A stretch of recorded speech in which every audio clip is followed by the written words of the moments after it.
Okay, I think it's time to begin. It's just gone 6:30, so let me start with the fire evacuation procedures. No fire alarm scheduled for this evening, therefore if the fire alarm sounds, please evacuate the building immediately. The fire exits are located at the rear and side of this room. Go down the stairs and meet in the War Memorial Park. Next, to note that the open proceedings of the meeting are being webcast. And ask that mobiles are switched off or put on silent, please. Right, apologies for absence. I've received apologies from Councillor Mrs. Burgess. We send our good wishes to her as she's in hospital. And are there any resignations or replacements? No? We're full up. Okay, lovely, thank you. Declarations of conflicts of interest? I don't have any urgent items. Could I ask the visitors, are you here just to observe and listen?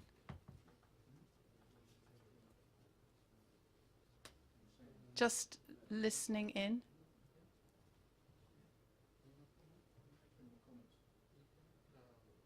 No? Okay. Thank you.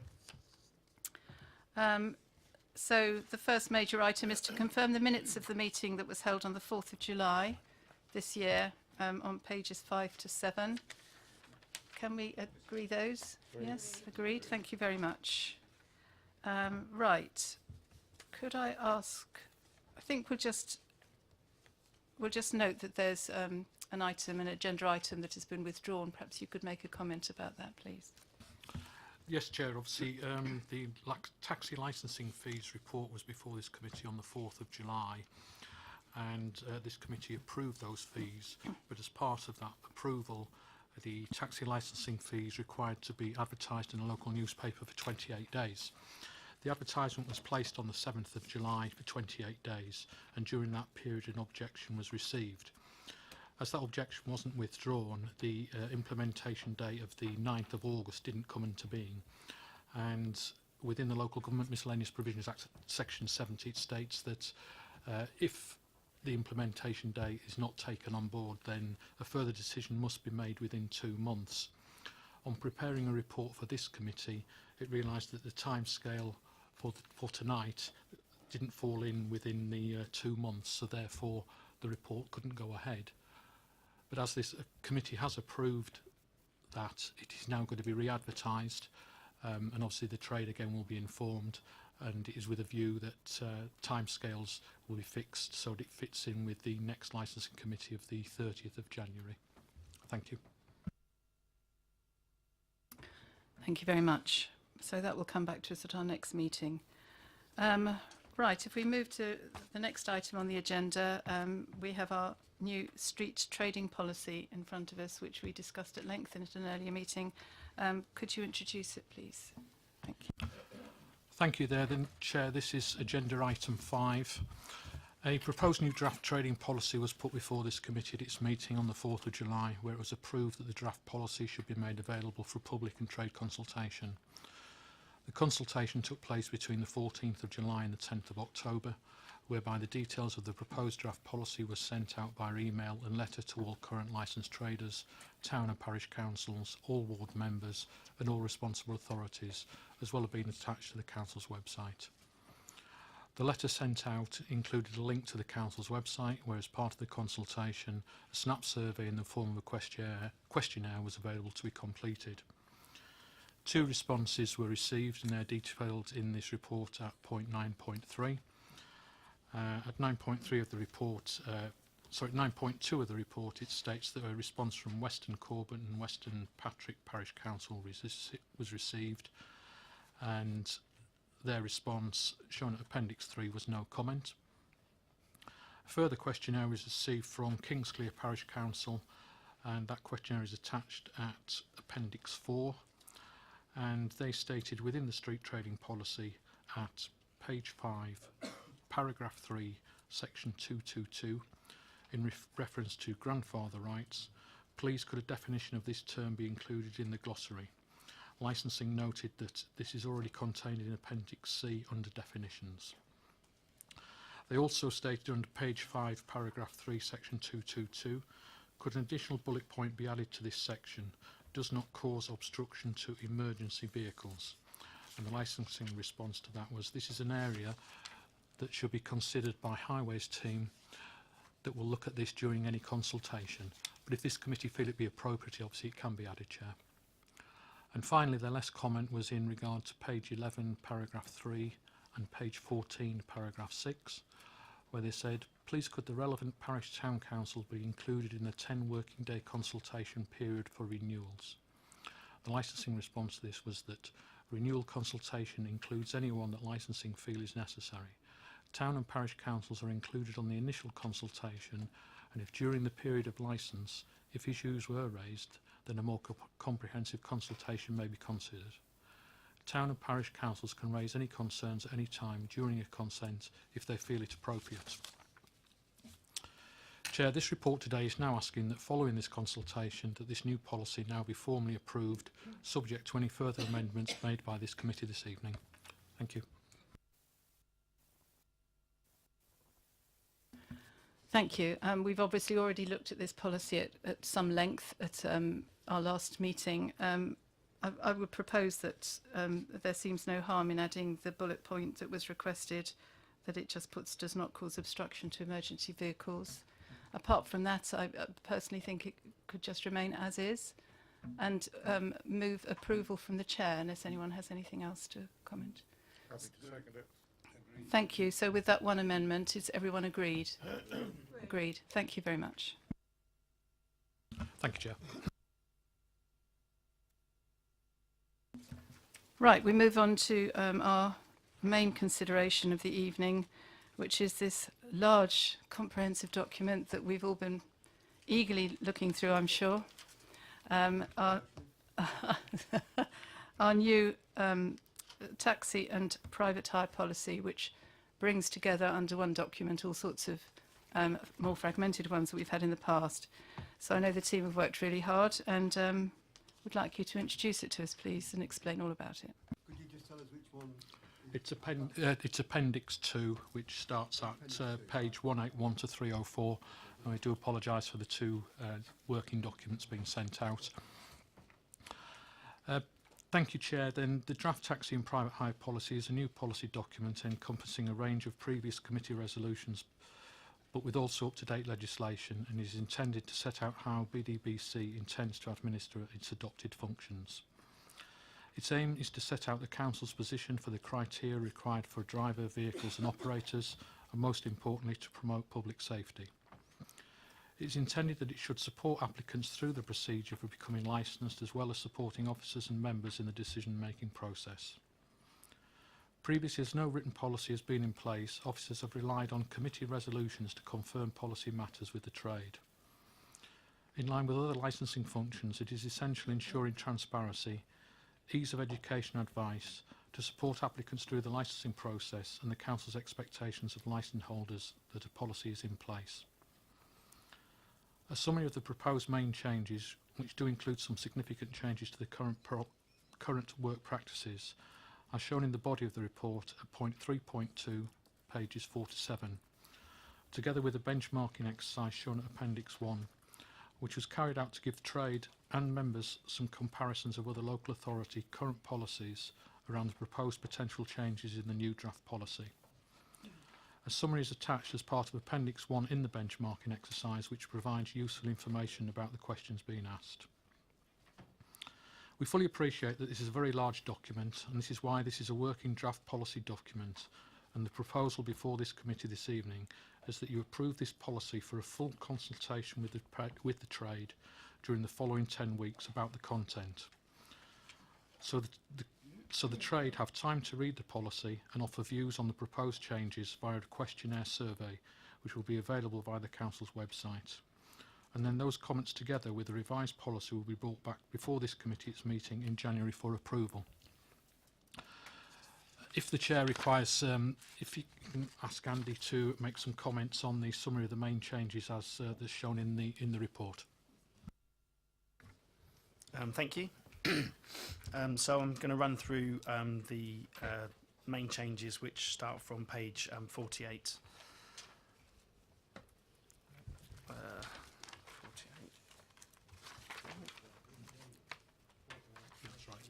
Yeah, 48, yeah. Okay, so the driver is to provide a licensing team with a... Sorry to interrupt, Chairman. It just the pages are a bit confusing here because we got like page 10, like 14.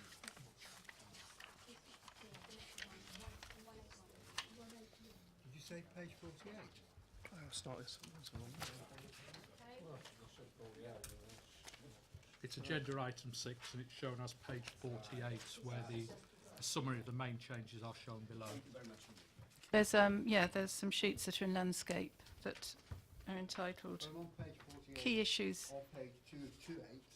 I don't know. Is it more than one page 40? There's page 48.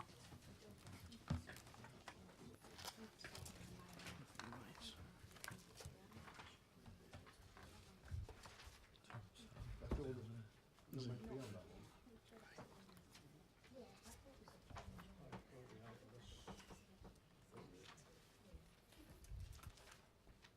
So that's the report we're not supposed to be looking at.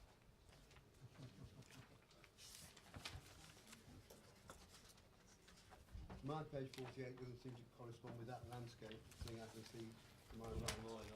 It's agenda item 6. This is the page we're not supposed to be looking at. No,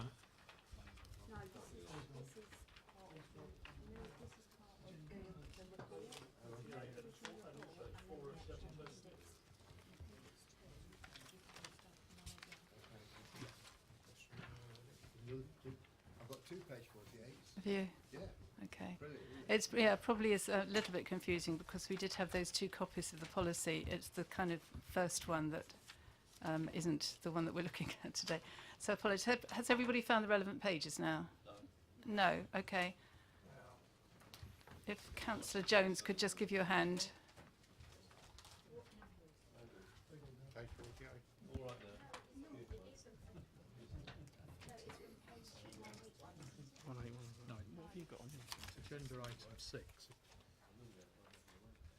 If you start at agenda item 6, the main report is page 45.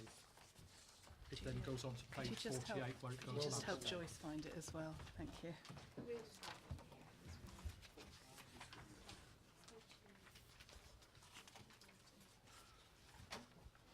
I think she's taken the papers out. No, I've taken the old stuff out as well.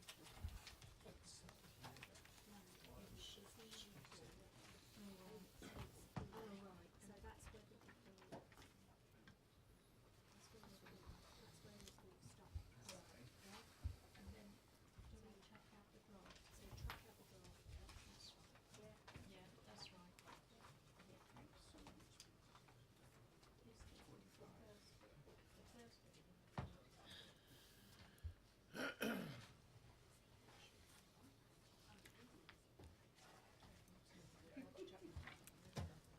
Introduce them to the delights of the post-it notes so you go through.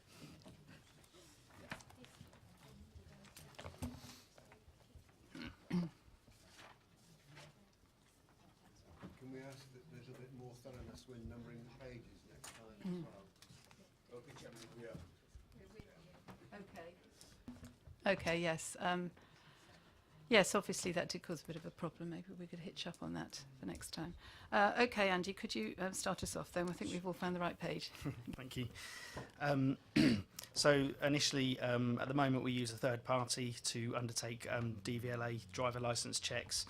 It's proposed that we ask the applicants, licensees, to provide us with details to enable us to get the code that where we can hopefully work towards a more efficient online check-in service, which is available to officers via the DVSA site. This offers a reduction in costs. Currently, part of the licence fee is to recover the costs that we pay the third party for this service. Drivers required to register for the DBS. This is the criminal record check update service. Some drivers already do this, and again, this represents a more efficient manner in which to undertake the criminal check disclosure. This will save drivers having to come in for interviews every 3 years and officer time to conduct those interviews. Updated guidance and relevance to convictions and cautions. The Local Government Association have provided more thorough guidance in this subject, which is we consider an improvement on the existing guide used and a better model in which to refer to when looking at fitness and propriety issues. We are aware the Institute of Licensing are also considering in this area as well, so it's something we will keep an eye on, but at the moment we feel the best model available to us to include within a revised policy would be the one issued by the Local Government Association. To include a more succinct vehicle advertising policy, when this came to the licensing committee initially, it was again a huge document. When we looked at other taxi licensing policies from the other councils, anything to do with the adverts was significantly briefer, so we've just basically made a more succinct policy which we still feel covers all the necessary points. Introduction of a Hackney carriage and private hire vehicle intended use policy. This is to demonstrate our commitment to licensing and regulating vehicles which we believe will be used predominantly within the controlled district. It's frustrating as licensing officers when you see vehicles from licensed by other councils which are predominantly used in our borough, and we don't think it's fair that we license vehicles that then go away and drive elsewhere, because the purpose of the local the regulation is that we can monitor local taxi services and private hire services. So we want to set out an expectation in that to ensure that we do maintain suitable local regulation, and set out our expectation that unless vehicles are going to be predominantly used in the borough or operated within the borough, that we don't think we should be licensing those, and we're happy to communicate with other councils. The intended use policy is something that's coming in more and more with other councils because of the reasons set out. Removal of the direct access requirements to all passenger carrying seats, and the removal of minimum specified passenger legroom requirements. We found that when we're dealing with inquiries for vehicles, specifically or more commonly for the multi-purpose vehicles and minibuses, that the existing requirements are quite restrictive, and we've had to decline applications and give guidance to say that they wouldn't meet the policy due to the seating configuration. And this included some vehicles which officers felt were suitable, but because of the policy, obviously it proved restrictive. So what we've proposed to do is to remove that, but maintain the seating dimension itself. So we're only looking at licensing genuine seats that are designed for adult seats, that also provide reasonable comfort levels and good passenger safety. But it just gives officers that sort of discretion as opposed to automatically ruling out certain vehicles. And this is in accordance with the DFT best practice guidance, which are recommending that we don't limit vehicles, and also that we license them for the number of seats that they've been manufactured and tested to carry. The introduction of upper vehicle age limits. So there are environmental benefits for introducing an upper age limit, and obviously newer vehicles would meet more stringent emission standards, and thereby improve local air quality. Officers have had to deal with complaints in respect of the condition and appearance of older vehicles which are currently licensed, which have shown deterioration relevant for the older vehicles, obviously with higher mileage. So that's to try to improve the standards of the vehicles as they get older. Our testing frequency, so proposing a revised vehicle testing frequency and test criteria. Our test frequency is, when benchmarked, compared very strictly with most of the councils who replied. We currently test up to 3 times a year for vehicles. I think it's over 3 years of age for private hires and 5 years of age for Hackney carriages. We're entitled to test up to 3 times a year. The DFT best practice guidance suggests we test annually until the vehicle reaches 5 years of age, and then twice a year. And saying the guidance suggests that more frequent testing is only appropriate where there are local conditions that suggest more frequent tests are appropriate. Where vehicles are currently tested 3 times a year, there are occasions when we do see a vehicle out and about which we have doubts about, and that may be because there's a lot of smoke coming from the vehicle, or it's making a funny noise, or you're not comfortable when you see or hear that vehicle. And at the moment, if we wanted to require that vehicle to go for another mechanical test, and it's already had the 3 years, 3 tests a year, we aren't able to do that. So we feel that if we were to reduce the tests to twice a year, which is still reasonable, that if we did have those occasions, that we would then have that option to require the vehicle to go for a third test in that year. Proposing to introduce an officer cosmetic check on vehicles being renewed which are over 10 years of age. So this is to implement regular office checks and ensure that the customers present the vehicle in a suitable condition, and it also gives them advice pre-application. So if there is, if a vehicle maybe is starting to show signs of wear and tear, that we can highlight that before the application is made, so that before it's maybe tested as part of that application, that matter can be resolved and hopefully keep the vehicle on the road. An administrative review of the driver, operator and vehicle licence conditions. We've gone through the conditions and obviously wanting to keep all those that we consider relevant and necessary. The amendments have been to remove out of date or irrelevant conditions, or to add or provide better clarity and make it sort of clearer to understand by the trade and better from an enforcement point of view. Imposition of a driver dress code and code of conduct. Obviously this is a code, and again that's sort of to set out an expectation and the standards in relation to appearance and behaviour. Removal of the minimum engine capacity. We feel that at the moment we've got a 1550cc requirement. Obviously over time the technical advances are being made and smaller engines now more economical and powerful. And that we believe that we don't need to specify a minimum CC for cars, because proprietors are best positioned to judge which vehicles are suited for their purposes. Removal of a designated vehicle list. We want to set the vehicle specification as opposed to keeping any lists. And define type approval required for all licensed vehicles. Again, just to formalise that we want, at the moment, the policy, which we don't propose to change for Hackney carriages, that they are they've got a type approval, the whole type vehicle approval, and for converted minibuses, that the individual vehicle approval is set to the normal type approval from the vehicle certification agency. And the Hackney carriage fare increase, it was to propose that requirement for a minimum of 25% of the working Hackney carriage vehicle proprietors to support proposal to increase Hackney carriage fares. That summarises the main changes.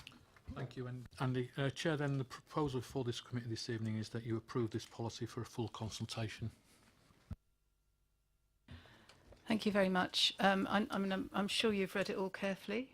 It's a long tome, but I do congratulate the guys. It's actually, guys and girls, it really is quite a comprehensive thing, and obviously it's taken a long time to do. I've been through it fairly carefully, but I think just at the beginning of it all, I wonder if I could invite any questions about specifically what Andrew's just talked about, the key issues for consideration. So does anybody have any questions? Yes, it was Councillor Hussey first.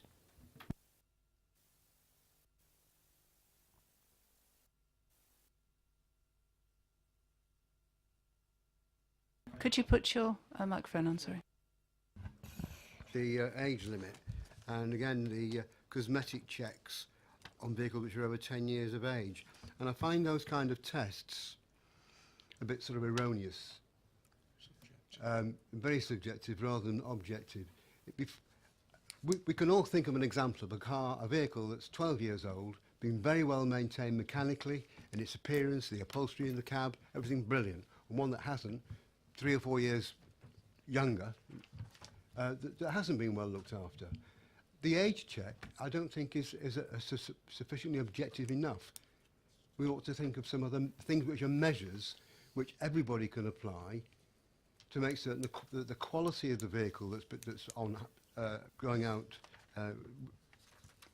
on the road meets a minimum standard. Age, I mean, some people work better than others, so do cars.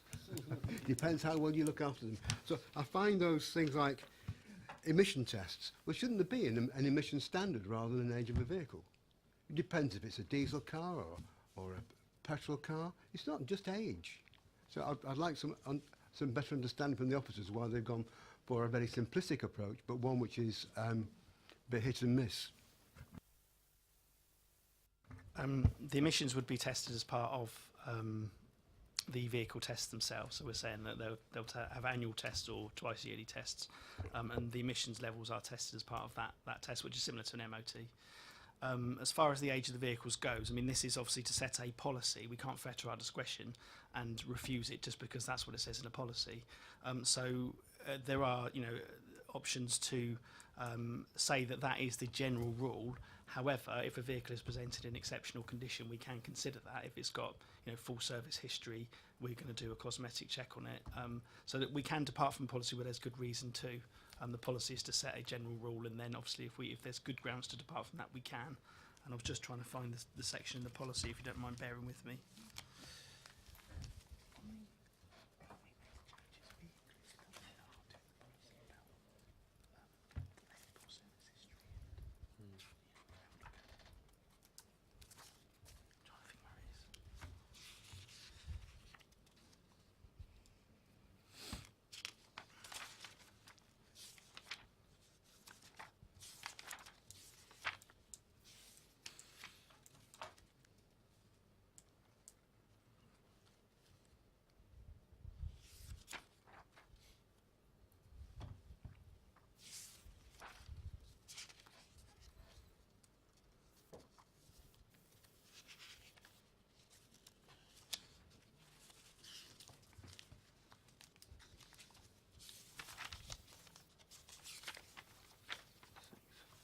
Do you remember doing it?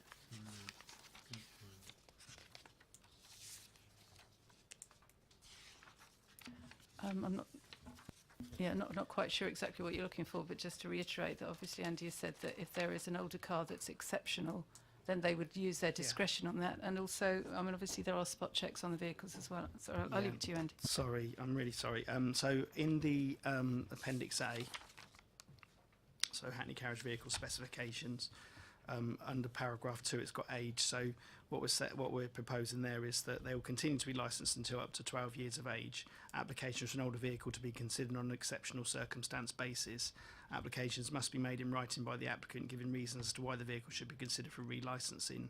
The vehicle must also have a full service history or documentary evidence to prove the vehicle has been maintained in accordance with the manufacturer's servicing schedule, and it must meet cosmetic standards. So that's we can consider it, and that's the kind of thing that we're looking for, to make sure the vehicle is presented in good condition. Councillor Hussey. I don't like the word discretion, because my idea of discretion probably isn't the same as Dan's in a certain circumstance. It's very, very subjective. So that kind of answer actually confirms my suspicions that it is too subjective.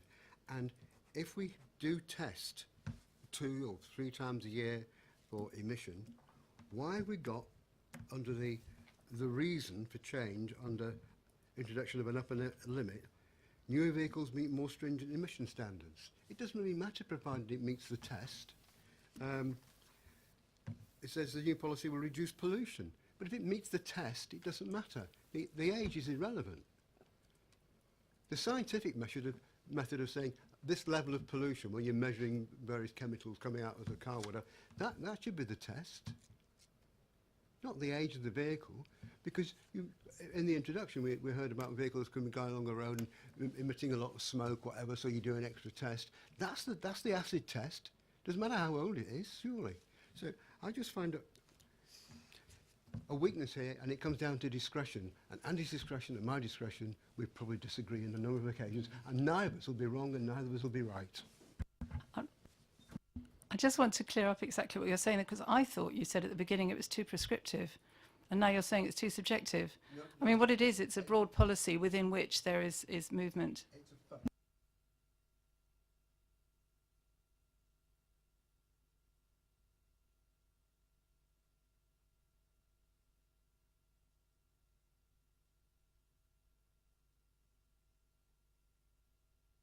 So you're basically calling for just more stringent, strict orders of what they should be like. After his cab, Mm. could have an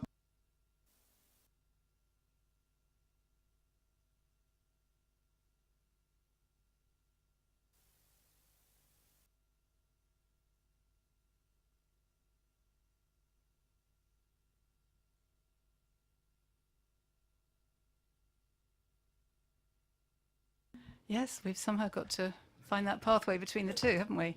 Okay. So I think the Okay. Well, I've noticed they've been noting that down. Thank you, Councillor Hussey. Councillor Jones, did you want to say something? Well, it's the same issue, and I think you've covered it. I think we need to know exactly what they can and can't, what a vehicle can and can't be like, and I think that needs to be, I know it's quite difficult, but more spelt out than discretion. I honestly believe that will end up with people arguing, and then it'll end up here, and we're going to have to make our own discretion, and I don't think it's right that, you know. Councillor Robinson. Thank you, Chair. With normal MOT testing, over the years, the emission standards has changed, and older vehicles are allowed to emit more noxious gases than newer ones.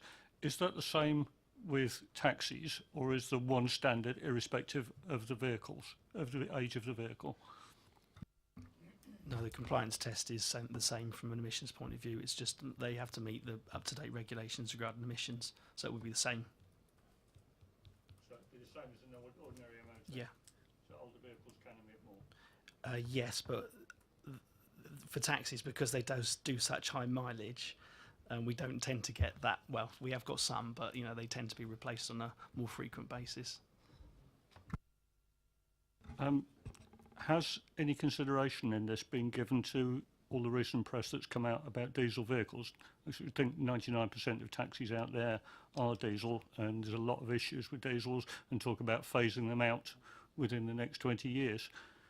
Yeah, is there any consideration of that within the policy?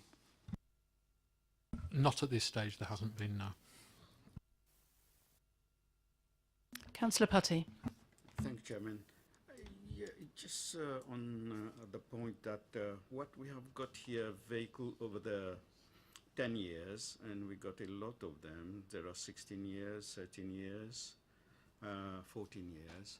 And as what we heard from Mr. Wake is that if somebody find, who are we talking about? If somebody find emission, some vehicle emitting noxious fumes, etc., who will monitor it? How it is going to be really taken back, that vehicle? And if the 2 tests is already done, there is only 1 remaining. But if the 3 tests is already done, how this is going to be done now within that policy? How are we going to handle?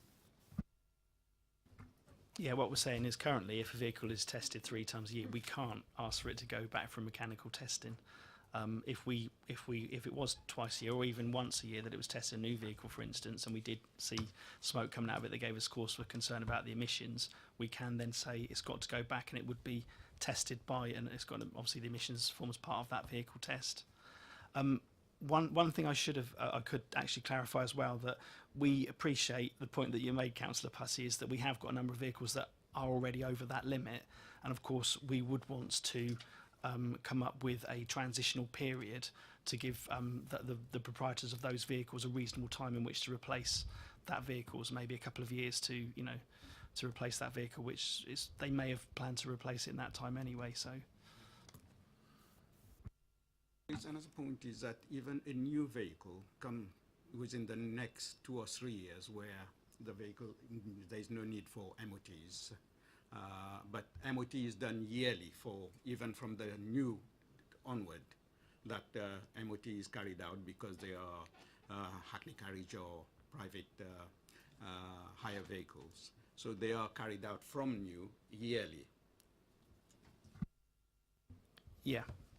So even though a general vehicle wouldn't require an MOT until it's after 3 years of age, we've always had the requirement that regardless of whether they're brand new or not, they still have to have what's called a compliance test undertaken, and to pass that, we have that at the moment, that they have to have annual tests until the vehicle is 3 years of age, so every vehicle licence has to pass a compliance test before it's licensed. And lastly, Chairman, that we are very grateful to our friends, hackney carriage as well as the private hire vehicles in this borough, that they do keep the vehicle at a standard, at a quality that our people in the borough require. And we are really, we as a committee, we make sure that this is carried out not only like a year, but 20 years ahead, and it may carry on forever. Thank you. Thank you very much. Hope you've noted that. Are there any other questions or comments about this particular section on the key issues, which Andrew has just explained to us? Any other comments? No? So really, I mean, all we can do is now just say, is there, if lots of people have got lots of things to say about the main body of the policy, then I'll go through it stage by stage. But if you could just raise your hand if you've got anything to say about the main body of the policy at this stage. I mean, obviously, it's a lot to digest, and we're not in a rush to make sure we get it absolutely right. No? Okay. We're not taking questions, I'm sorry. But you've got a lot of time to say everything you want to say. And we look forward to hearing from the trade, because it'll be very important to note what you've got to say. No, sorry. Because if there's one quick point from you, there'll be 6 quick points from Mr. Dainty and Co. But we will look forward to hearing what you've got to say during the consultation process, and we will definitely take it all on board. Councillor. Right. When we're doing the consultation, do you actually consult with the disability groups? Because on occasion, when I've had either a hackney cab or a private hire, on occasion I've had to say, I'm sorry, I can't get into that because I'm not wheelchair bound. I'm what I call walking wounded. It's not just the space for your legs to get in, it's the shape of the windows, how you get in. I've hit my head and all sorts, but I'm just wondering, do we use disability groups so that they are taken into consideration? Within the report is a list of people that will be consulted. My recollection is that Disability Forum is within that group, but I just can't find the list at the moment.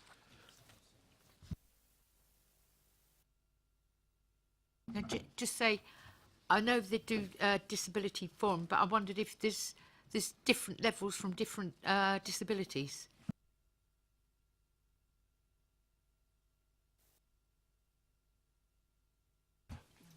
Within the consultees is the Basingstoke and Dean Borough Council Disability Forum and Over 55s Forum. They will be sent a copy of this and asked to comment on it on behalf of disabled people. And we can add anything, obviously, if you want specific groups added into that, then that's not an issue. If you look at page 2. Sorry, because I could only hear half of that because I'm having to do a bit of lip reading as well. If you turn to page 221, there's a list of all the consultees, and what Roland is saying is if you feel there should be more people consulted, then he can add it to that list. Right, I've gone over.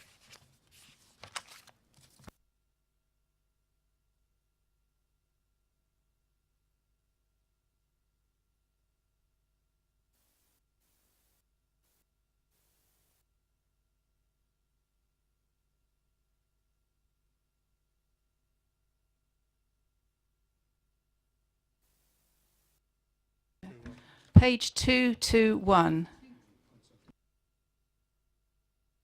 Sorry, as you can understand, one of my disabilities is my hearing, despite having hearing aids. So can we leave it then, Councillor Mrs Frankham, that if you look down that, then you can report back if you think there should be further consultation about disability, because that is very important. Thank you. Councillor Leeks. I was just going to comment that unfortunately there are so many types of disability within the disabled groups themselves. It makes it very, very difficult to get every disability catered for, ranging from even physical disabilities. There are so many types of physical disabilities. I'd like to find the car that suits every person, because whoever designs that car is onto a great winner. Councillor Putty. Thanks, Chairman. There's one thing that always has really. I would just like to ask officers, the one we got here, one of the consultees, the PCT, but PCT is gone now, and it's something else has taken its place. But it's not that I'm really trying to find out. It's one where we got a lot of ladies with children and with buggies, etc.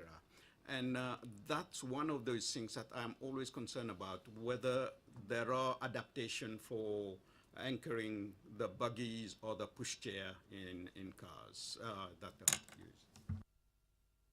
Who wants that one?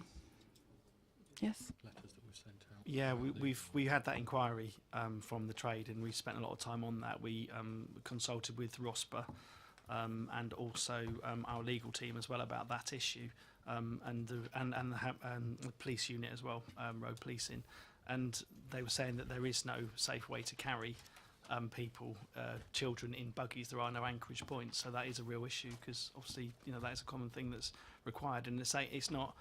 There's no. The police are fed back to say that if they feel that passengers are carried in an unsafe manner, then they can prosecute under the Road Traffic Act. So it's an issue. So, Chairman, just to come back, what about then, okay, the buggy can be put in the boot or on the side or whatever. What about the safety of the child? If the child, because if there is an adult, there is a seat belt that comes through. What about the child? How is it, the safety for the child? Yeah, it's a risk assessment, and there are some exemptions for the seatbelt laws when it comes to the carriage of passengers in taxis. So we've given that guidance to the trade. Councillor Mrs. Bowyer. Well, that's what I wanted to ask about, was child seats. If I take my granddaughter out in my car, she has to be in a proper seat. So what about if I wanted to call a taxi to take me to the airport? Could I insist that they have a car seat for my granddaughter? They're not required. It's not expected that they do carry car seats. I know that some do, as a matter of course, because they do get passengers in there. Ultimately, the drivers are liable for the safety of the passengers. So by all means, you could take your car seat, and obviously that could be used within a taxi. But the driver is going to want to make sure, be sure that they are safe, the passengers are safe. With respect, that's not a very viable option, because if I want to go to Canada, for example, from Heathrow, what am I going to do with a car seat once I get to the airport? I don't want to take it to Canada with me. But, what we've done in the past is actually ask the taxi company to provide something. And I think there are taxi companies that do have that, and they will carry them, and they have provision of that. When operators are taking bookings for taxi journeys, we are asking them to ask for reasonable information, including how many passengers there are, what the purpose of the travel is, how many suitcases they're going to have, etc. So they should be aware, certainly from a private hire operator, they should be aware of details of the booking before the journey is undertaken. So if you've got a specific need, for instance, we would expect that to be communicated when booking a journey. Okay, so that's perhaps what some of our observers here tonight perhaps might take on board, because I'm not the only one who feels like this. Thank you. Thank you. Very interesting. Any other comments or questions about any of that? No? I'd just like to make then just a couple of very, very minor points. I've been through it, as I said before. The first one actually is, I'll just, if I could turn you to the Code of Conduct, which is on page 289. Appendix J. Now, I'm sure actually most of this is going to be absolutely intuitive. I'm sure there isn't a single driver here who wouldn't automatically do everything that's written in here. But you do have to sort of base it with the people who don't know these things and who don't know that probably flip-flops aren't ideal and they don't look good and all that stuff. just been slightly concerned in the last year, I think it is, that we've revoked 2 private hire licences simply because the drivers just didn't seem to have any intuitive understanding of what proper conduct is when you're in the professional capacity of driving the public around. And as I say once again, for 99% of the drivers, probably they understand this, but I think some people do need to have it spelled out. For instance, the 2 main things I think we should be saying is you should not touch your passengers unless it's just to help them in and out of the car. Clearly, you know, there's just 1 or 2 who don't quite understand that there are limits. And the other is, how can I put it? Just to be careful about how personal you get with some of these people. I mean, as you can appreciate, it's been very personal. That's why the license has been revoked. But if there is clear guidelines, just simple ones, but just to say you should behave in this way, you are professional people, can do what you like when you're not in your cab and you're not being a taxi driver or a private hire driver, but when you are in your professional capacity, this and this. Because I think for new drivers who may be new to our whole regime, need to just have that spelt out to them, and I think it could have helped 1 or 2 people not have their licences revoked if they'd really understood what their boundaries are. So my question to the committee is, would you agree that maybe we could just beef up some of this code of conduct just to make it a little bit more stringent and a little bit more obvious? Yes, thank you very much. The only other thing I think I'll mention is just simply on page 197, where it says driver training. We're laying a great deal of store by the training. We're introducing new things in. We're introducing safeguarding, child sexual exploitation training. And this was actually something that in a previous committee, it was requested that private hire and taxi drivers should be trained in these things because, especially in this day and age, it is a big issue.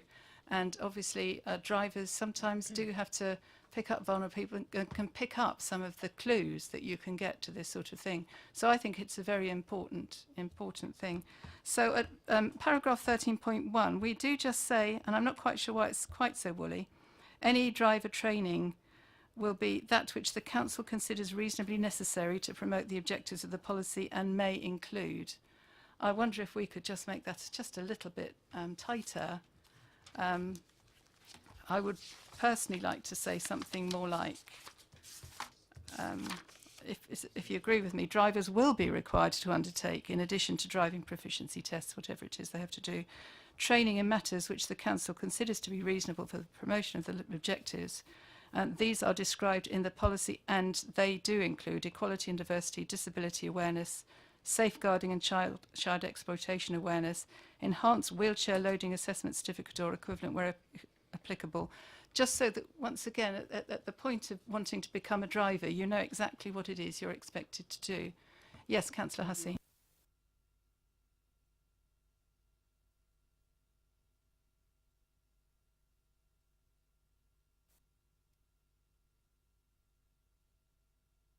Yes, I mean at the moment we haven't actually got a training, have we, for conduct. I mean whether or not you think we should actually make it a training issue, that's another thing we could consider.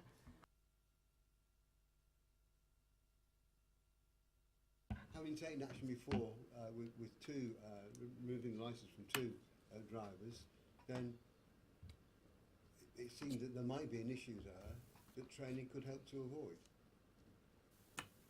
But you know, based on your own comments earlier.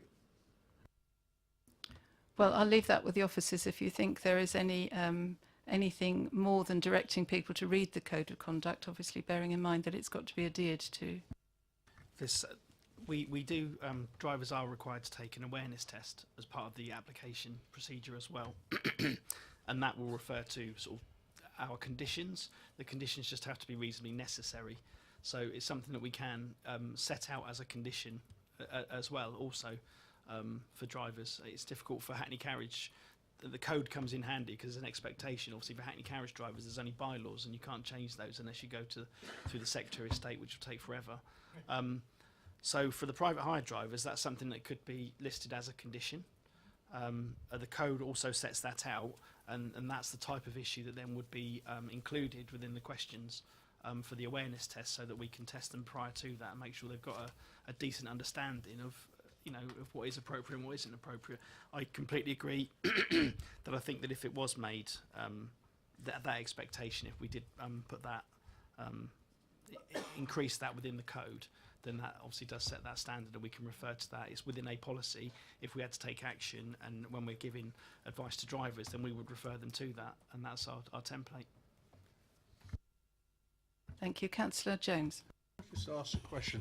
There's a lot of I know some of the hackney cab drivers work for themselves, but a lot of these people work for companies.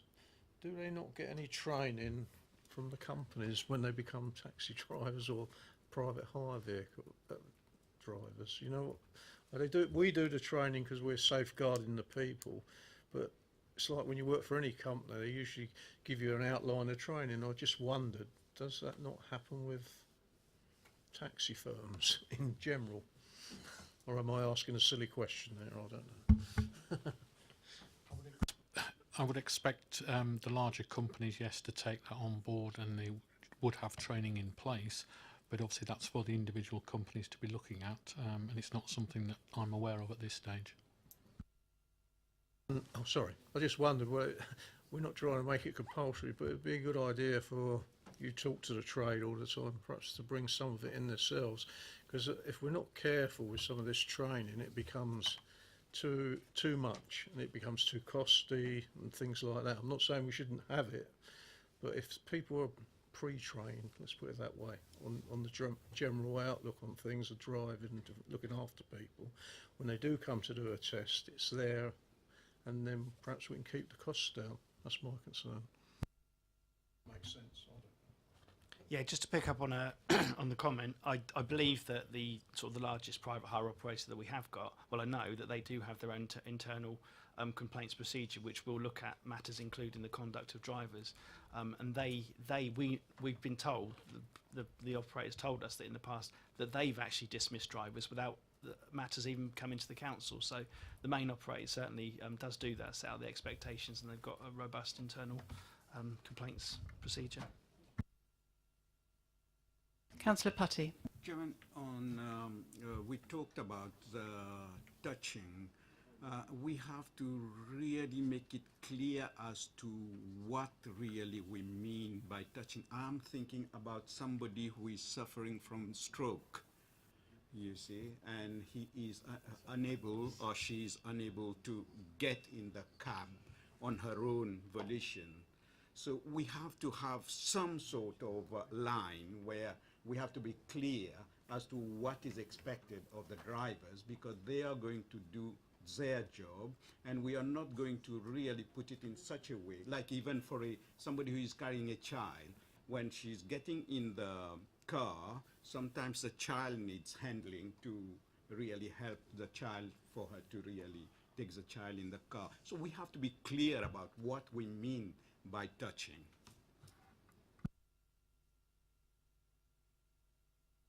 Yeah, I think it's just a reasonable approach to it, Councillor Putty. I think it's just that we expect drivers to help where they're asked to and provide reasonable assistance. It's the inappropriate, discussion. So where they need it, if it's through, a disability, a temporary one, a permanent one, or for whatever reason, if they request it, we expect drivers to give that to them. Yes, I mean, I think what we really just want to do is say, yes, of course, anything you can do to help the person is absolutely wonderful. And I mean, we would expect them to do that. But it's the bits beyond help. Councillor Mrs. Bowyer. Partly it comes under equality and diversity, but it's the unwanted attention from the person.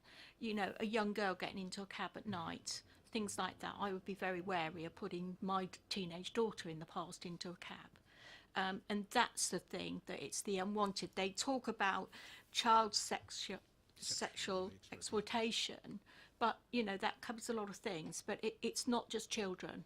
It's for adults too. And I think there needs to be something specifically written down.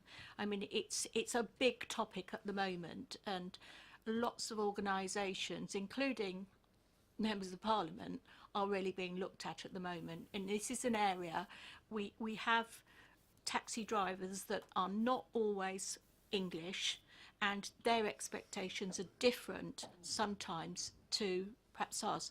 But it's something that if it's written down, there is no grey area in this, because as we say, we've had several things come to us in the past. Chair, if it helps, the licensing team are in the very early stages, and I must stress it is at the early stages of discussions with the diversity officer of looking at training, where we look at things like diversity of CSE, and it'll all be combined into a possible half-morning training session where all these areas will be covered. We realise that this is something that we need to do and go forward, but I must stress that at this stage, it is at the early stage of going forward with this. Councillor Mrs Frankham. I'm sorry, I've got to say, I'm sure you didn't mean to sound racialist, but that remark did sound racialist, and I'm sure you didn't mean it that way, and you may want to retract that. It did draw, I heard a definite drawing of breath. It was not meant to sound racist whatsoever, but just a comment that not everybody is the same. Thank you. I think we accept that. Right. Now, does anybody else have any other questions or comments about this policy as a whole, or are we content now to take it away for its consultation period and see what comments come back? And we'll, as I say, be interested to hear what people have to say about it.